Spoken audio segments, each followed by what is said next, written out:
Teman-teman, pada kesempatan video kali ini saya ingin mengulas tentang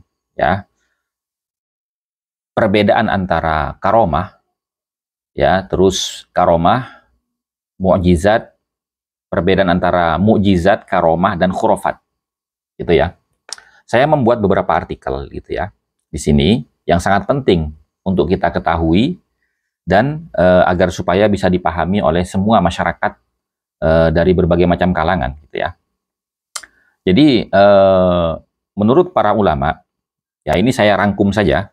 Menurut para ulama, makna daripada mukjizat itu adalah melemahkan atau mengalahkan, gitu ya. Karena berasal dari bahasa Arab yang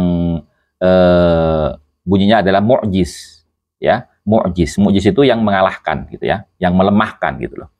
Nah, lalu istilah mukjizat ini merupakan suatu kejadian, ya, yang di luar kemampuan, ya, manusia pada umumnya, ya, yang tujuannya adalah untuk melemahkan hujah-hujah, argumentasi dari orang-orang yang menentang daripada dakwahnya para nabi, yang menentang, mengingkari risalahnya para nabi. Itu teman-teman ya.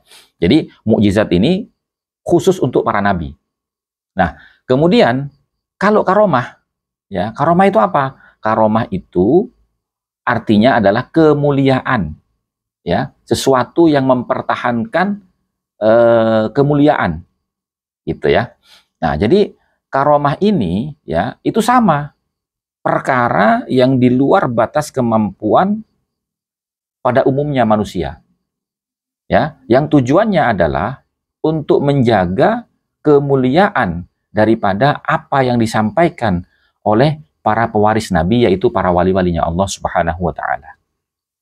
Nah, dari sini kita bisa mengetahui, ya, perbedaan antara mukjizat dengan karomah. Jadi kalau mukjizat itu fungsinya adalah untuk melemahkan argumentasi, untuk menghancurkan, ya, hujah-hujah dari orang-orang yang menentang dakwahnya Nabi. Sementara karomah ini adalah yang menjaga kemuliaan dari apa yang disampaikan oleh para nabi yang kemudian diwariskan kepada para walinya. Itu teman-teman ya.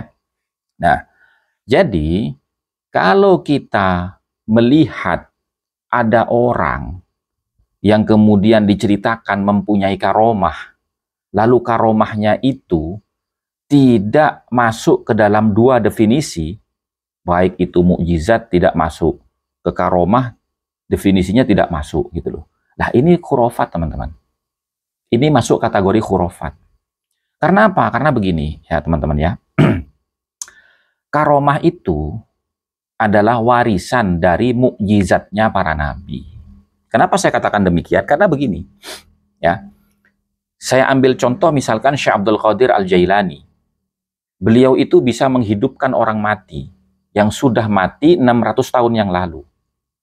Ya, itu kan kronologinya seperti yang disampaikan di dalam kitab Manaqib, ya. Itu ada seorang Nasrani yang mengatakan, apa hebatnya Nabi Muhammad dibandingkan dengan Nabi Isa? Nabi Isa bisa menghidupkan orang mati, apakah Muhammad bisa menghidupkan orang mati? Lalu Syekh Abdul Qadir mengatakan demikian. Kalau cuma menghidupkan orang mati, aku pun bisa. Padahal Syekh Abdul Qadir bukan seorang nabi, tapi seorang wali. Ya. Lalu Syekh Abdul Qadir Jilani itu mengatakan, tunjukkan oleh kamu kuburan mana yang harus aku hidupkan kembali. Nah, kemudian si Nasrani tadi mengatakan, ya udah, kuburan ini. Dengan syarat, ya, kalau seumpamanya nanti aku bisa menghidupkan orang yang ada di dalam kubur ini, maka bersediakah kamu itu beriman kepada Nabi Muhammad SAW dan memeluk agama Islam?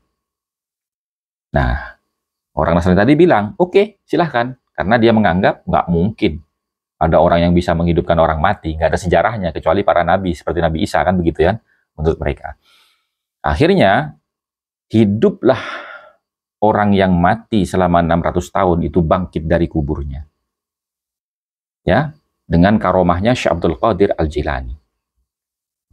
Lalu, orang Nasrani tadi menepati janjinya, masuk Islam, dan mengikuti Syekh Abdul Qadir Jilani dan menjadi muridnya.